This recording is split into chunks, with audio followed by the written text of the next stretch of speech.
Amados irmãos, boa noite, graça e paz a todos.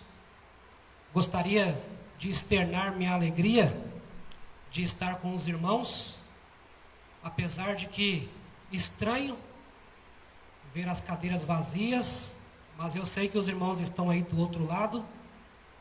Vamos compartilhar juntos a palavra de Deus. Agradeço ao pastor Ricardo pela oportunidade. É sempre um privilégio, uma bênção muito grande poder estudar a palavra de Deus com a igreja do Senhor. Quero convidá-los para lermos um texto bastante conhecido, carta de Paulo aos Efésios, capítulo 6. Nós vamos ler dos versículos 10 até o versículo 20. Efésios 6, versículo 10 a 20. Diz assim a palavra do Senhor: quanto ao mais, sede fortalecidos no Senhor e na força do seu poder. Revesti-vos de toda a armadura de Deus, para poderdes ficar firmes contra as ciladas do diabo. Porque a nossa luta não é contra o sangue e a carne, e sim contra os principados e potestades, contra os dominadores deste mundo tenebroso, contra as forças espirituais do mal nas regiões celestes. Portanto, tomai toda a armadura de Deus, para que possais resistir no dia mau, e depois de terdes vencido tudo, permanecer inabaláveis. Estai, pois, firmes, cingindo-vos com a verdade, e revestindo-vos da couraça da justiça. Calçai os pés com a preparação do evangelho da paz, embraçando sempre o escudo da fé, com o qual podereis apagar todos os dardos inflamados do maligno. Tomai também o capacete da salvação e a espada do Espírito, que é a palavra de Deus, com toda oração e súplica, orando em todo o tempo no Espírito, e para isto vigiando com toda perseverança e súplica por todos os santos. E também por mim, para que me seja dada, no abrir da minha boca, a palavra para com intrepidez fazer conhecido o mistério do Evangelho, pelo qual sou embaixador em cadeias, para que em Cristo eu seja ousado para falar como me cumpre fazer. Meus irmãos, como disse, é um texto bastante conhecido.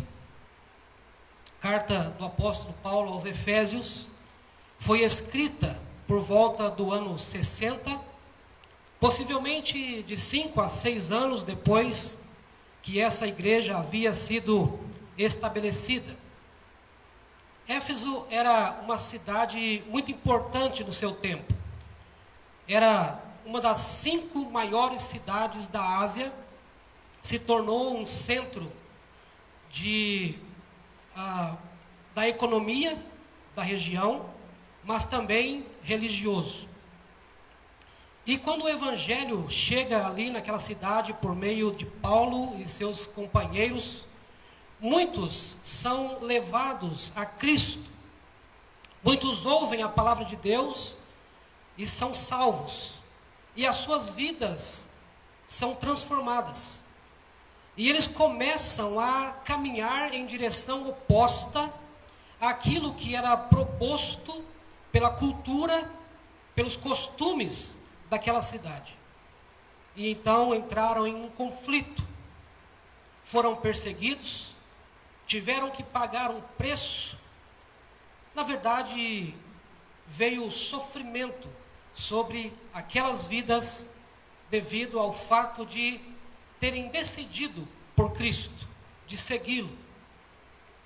Eu quero considerar com os meus irmãos esta possibilidade da nossa vida de encontrarmos dificuldades, encontrarmos lutas nessa caminhada quando estamos servindo a Deus. O apóstolo Paulo escreve essa carta e ele está preso em Roma, ele está acorrentado a um grupo de soldados, e certamente aqui essa analogia que ele faz das armaduras, aplicando esses ensinamentos cristãos para todos nós, era uma referência ao que ele via na vestimenta dos soldados que o guardavam. E Paulo, ele está escrevendo para essa igreja que está servindo a Deus, mas encontrando dificuldades, com a finalidade de prepará-los para esse momento de luta, de dificuldade que eles enfrentavam ali no contexto que estavam vivendo. E por isso então aqui ele dá uma advertência ao povo de Deus com relação a essa armadura que o cristão precisa utilizar, precisa usar para que ele se mantenha firme, para que ele seja vencedor. Um dos aspectos que a palavra de Deus traz com relação ao cristão é esse aspecto de ele ser um soldado. E ele precisa então estar equipado para que nessa luta ele desempenha uma luta com vitórias. E então nós temos esse belo texto da palavra de Deus. E gostaria de tirar daqui desse texto 3 considerações breves com os meus irmãos, exatamente sobre esse equipar para o dia do mal, como o texto aqui nos adverte. A primeira lição que eu trago para nós refletirmos é que o texto, esse belo texto que nós lemos aqui, acabamos de ler aqui, nos adverte exatamente quanto a este mal que nós podemos encontrar quando estamos servindo a Deus neste mundo. Nós sempre dizemos que quando alguém não serve a Deus, não obedece os mandamentos de Cristo, ele não está embutido nessa guerra, ele não faz parte desta guerra, pois a guerra é para os que servem a Deus, é para a igreja de Cristo. Então muitas vezes você pode olhar para o seu vizinho, pode olhar para o seu parente e achar que a vida dele é melhor que a sua, pois servindo a Deus você percebe que você encontra dificuldades. E essas dificuldades são uma realidade porque quando decidimos por Cristo Jesus, então nós entramos numa batalha. Louvado seja Deus, porque essa batalha, meus irmãos, ela já é uma batalha conquistada.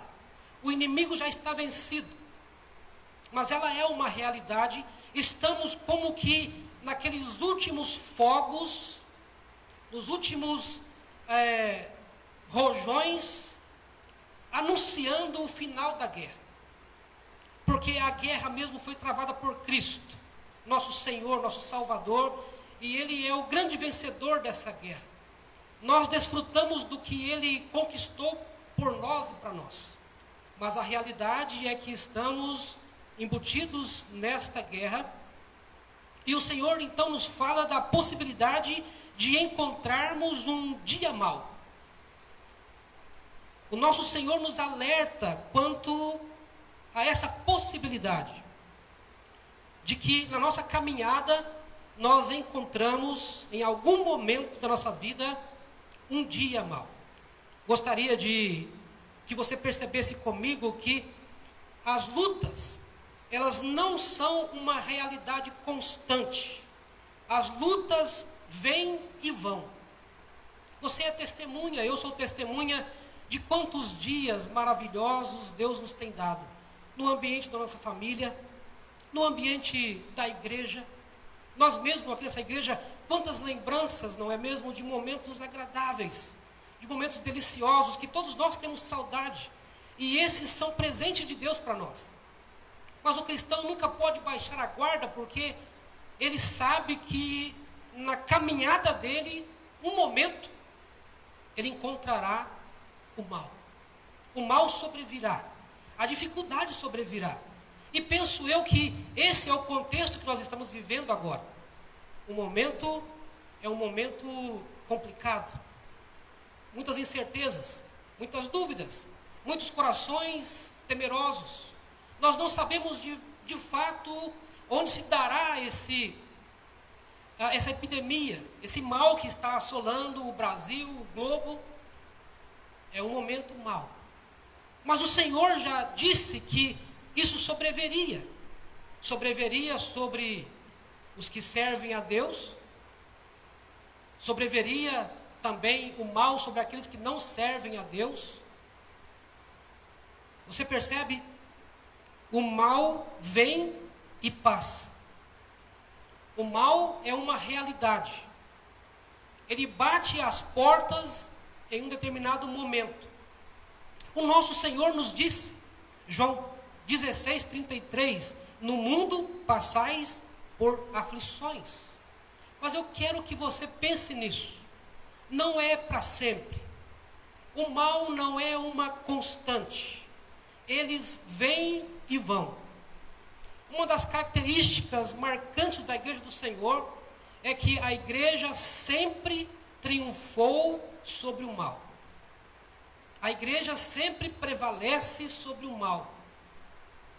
Faz milênios que a igreja está na terra. O mal nunca a venceu.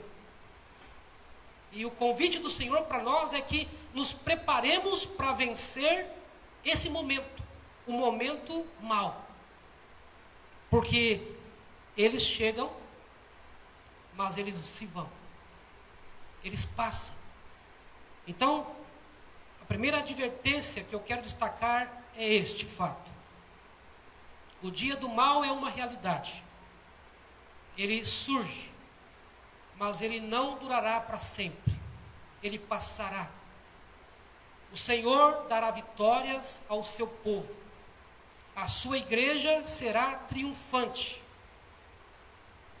Porque nem mesmo a morte, se for permissão do Senhor para a vida de quem quer que seja, nem mesmo a morte é uma derrota. O Senhor transformou os símbolos de morte em festival de amor, diz o poeta. Porque assim é. Paulo disse aos Coríntios: onde está, ó morte, a tua vitória? Onde está, ó morte, o teu aguilhão? Ela foi destruída. Ela foi vencida. Então, nesse dia mau, temos que ter certeza de que ele não é uma constante.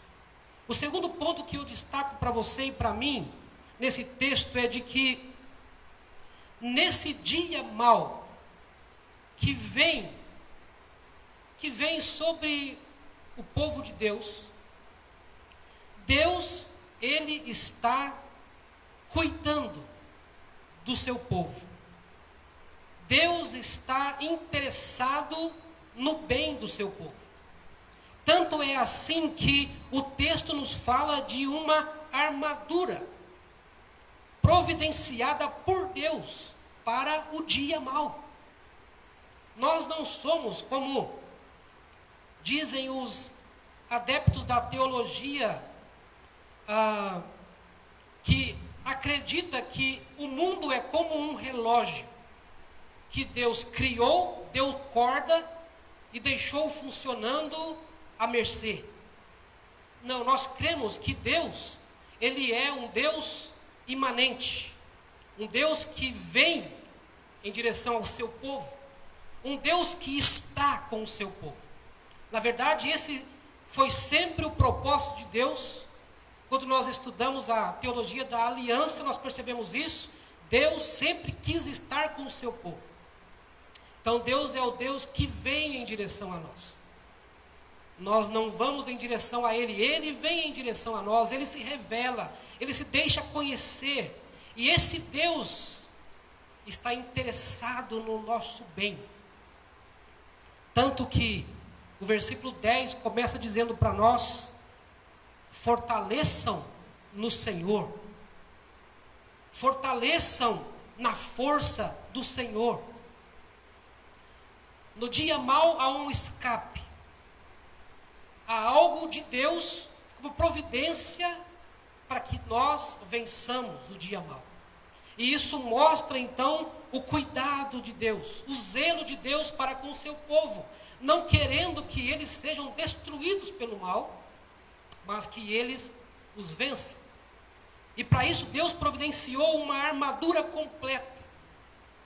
Uma armadura onde, se for totalmente utilizada, e a recomendação de Deus é essa, que nós devemos utilizar toda a armadura de Deus. Veja o início do verso 11, revesti-vos de toda a armadura de Deus.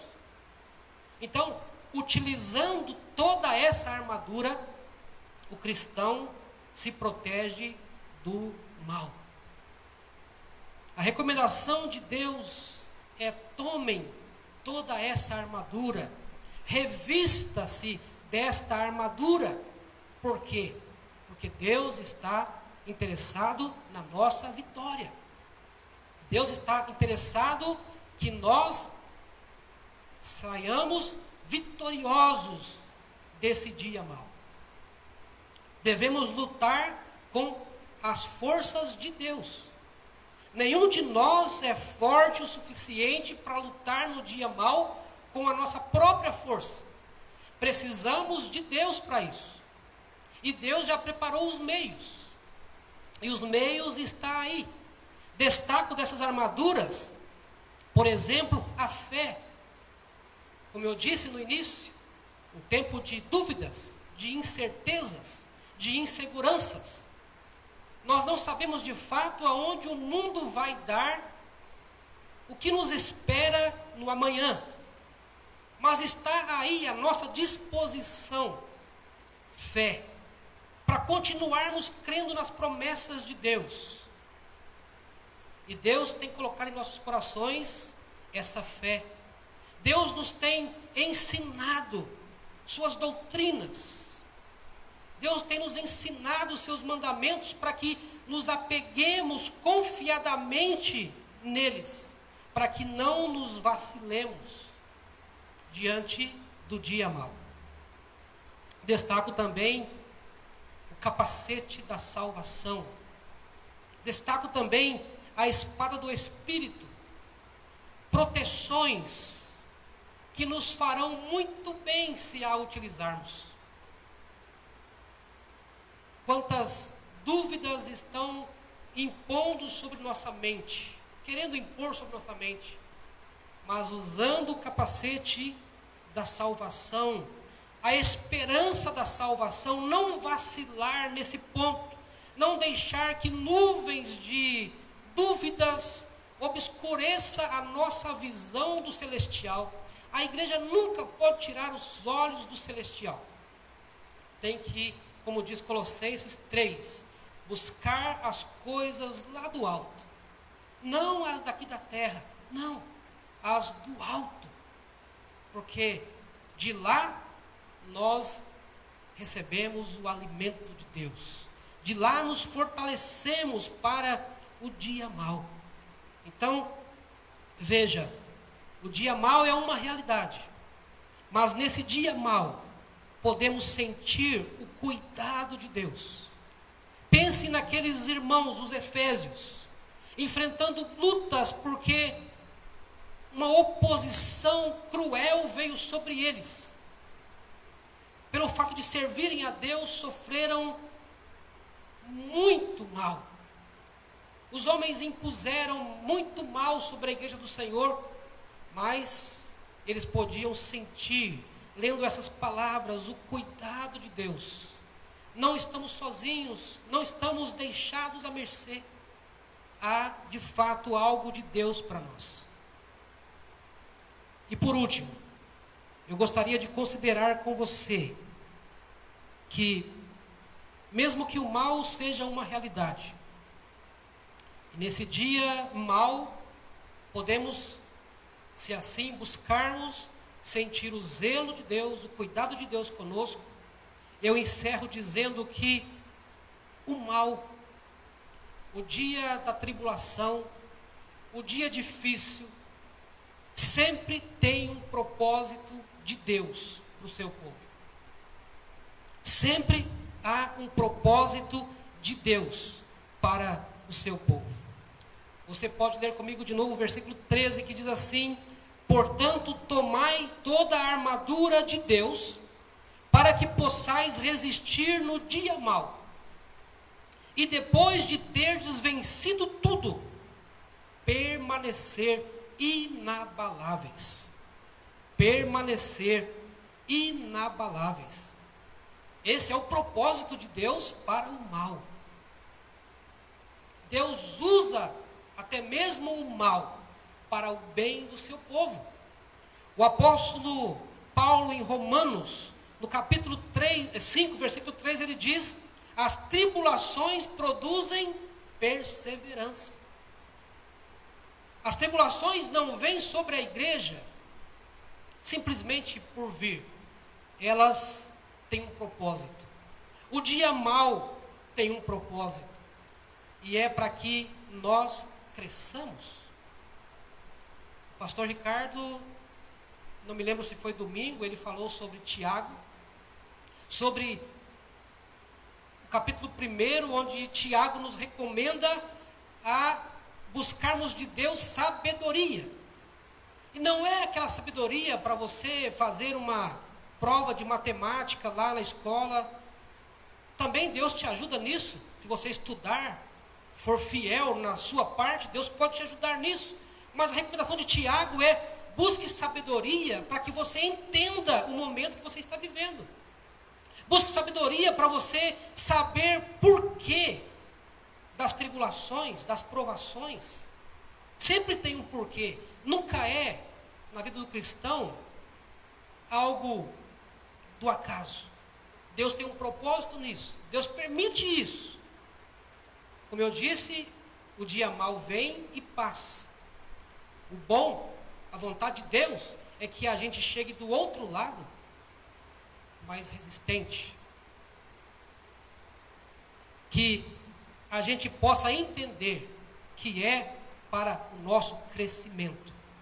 Também, o apóstolo Pedro, no capítulo 5 da sua primeira carta, versículo 10, ele diz assim: ora, o Deus de toda a graça que em Cristo vos chamou à sua eterna glória, depois de terdes sofrido, veja, por um pouco, não é para sempre, é por um pouco, Ele mesmo vos há de aperfeiçoar, firmar, fortificar e fundamentar. Ele mesmo vos há de aperfeiçoar, firmar, fortificar e fundamentar, depois de você ter sofrido um pouco.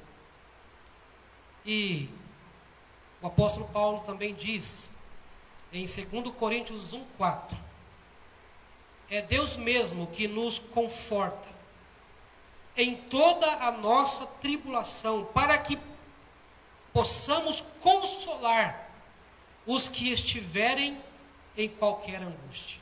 Veja o propósito de Deus. A tribulação produz perseverança. O Senhor aperfeiçoa os que passam pela dificuldade, pelo dia mau, e esta pessoa se torna uma referência para outros. Você certamente já ouviu dizer que uma das palavras que descreve o presbítero é a palavra bispo.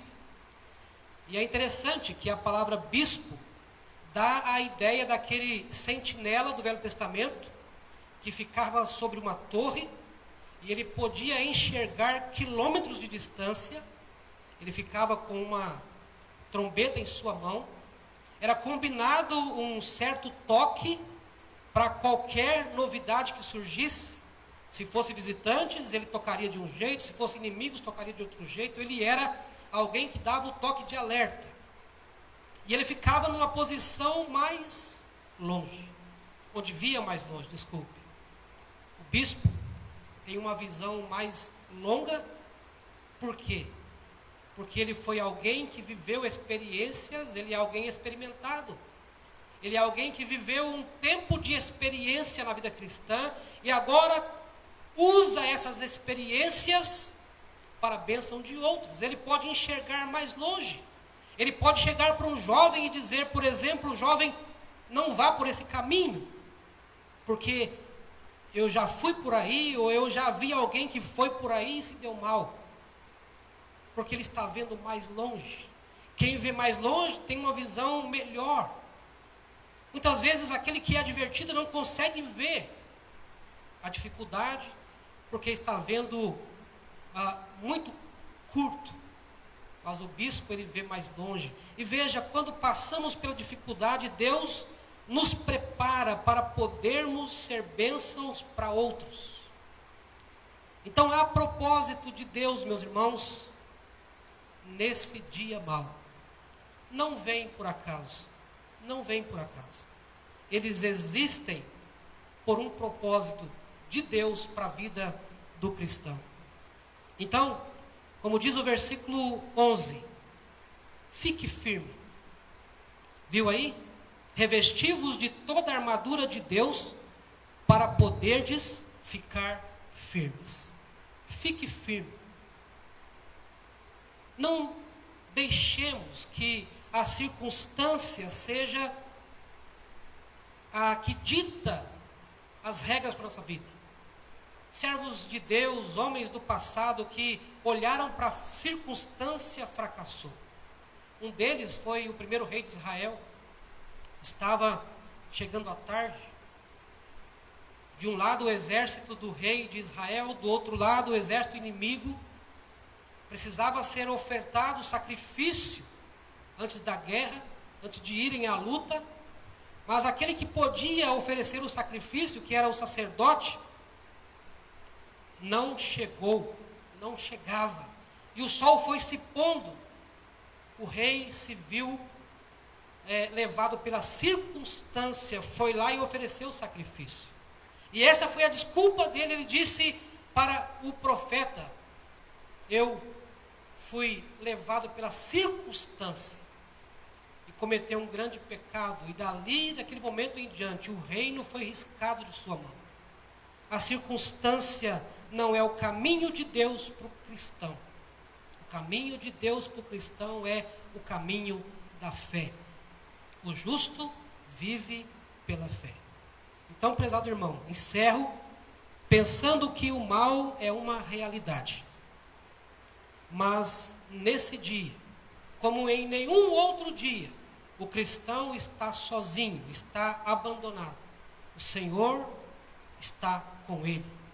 O Senhor preparou os meios para que ele seja vitorioso no dia mau. Isso é cuidado e zelo de Deus por nós. E, por fim, há um propósito com o dia mau. Nós temos questionado o que será depois dessa pandemia. Temos pensado, temos perguntado um para o outro, perguntado para o Senhor: Senhor, como será a igreja depois dessa pandemia? Servos e servos de Deus têm feito lives para dizer a perspectiva deles com relação a como será. Agora, eu encerro pensando que a melhor resposta seria que essa igreja, a igreja do Senhor, ela saísse desse momento mau vitoriosa. Para continuar proclamando as virtudes do nosso Salvador. Forte, como diz uma palavra que descreve bem isso, resiliente. Depois de ser encurvada na tribulação, na dor, ela tem a capacidade de voltar a ser o que é. Resiliência. Capacidade de voltar a ser o que sempre foi. A igreja do Senhor, a noiva de Cristo. Aquela que ele comprou com o seu sangue e a ama. Esses somos nós. Que Deus nos ajude, que Deus nos dê graça para entendermos isso e vivermos sempre para a glória do Senhor e também para o nosso bem. Amém? Vamos orar? Pai querido, Deus bondoso, te agradeço pela oportunidade de poder estar me dirigindo aos irmãos que estão do outro lado, assistindo, Senhor, essa palavra que o Senhor colocou em meu coração. Te agradeço pela vida de cada um deles. Te agradeço pela proteção dispensada a cada um deles. E a nossa oração, Senhor, é que a gente entenda o propósito do Senhor para esse momento que estamos vivendo. E que, Senhor, mesmo que nos curvemos por causa da dificuldade, do sofrimento, que a gente possa, Deus, sair dessa dificuldade, Deus, fortes. Voltarmos a ser o que sempre fomos, a igreja amada do Senhor. Deus, eu oro, Senhor, pedindo teu conforto, teu consolo para aqueles que estão em casa e sofrem e padecem. Talvez, Senhor, porque perderam até um ente querido. Sabemos de pessoas que têm perdido entes queridos, amigos. Oramos por eles. Oramos pedindo o seu consolo, Senhor. O Senhor é o Deus de toda consolação. O teu Espírito Santo é chamado de o Espírito Consolador. Então, console o povo do Senhor. Ó Deus, e que o povo do Senhor possa ser bênção, um canal de bênção para muitas outras vidas que ainda não conhecem o Senhor. Abençoe esta igreja que continuamente, Pai, conceda ao seu povo vitória. E Deus, que a gente possa sempre entender que o Senhor jamais nos desampara. O Senhor está conosco em todo instante. Que o nosso coração possa se alegrar com isso. Não somos filhos bastardos. Não estamos, Senhor, deixados à mercê do destino. Mas somos filhos que o Senhor ama e que o Senhor cuida em toda circunstância. Oramos agradecidos, em nome de Cristo Jesus, nosso bendito Salvador. Amém.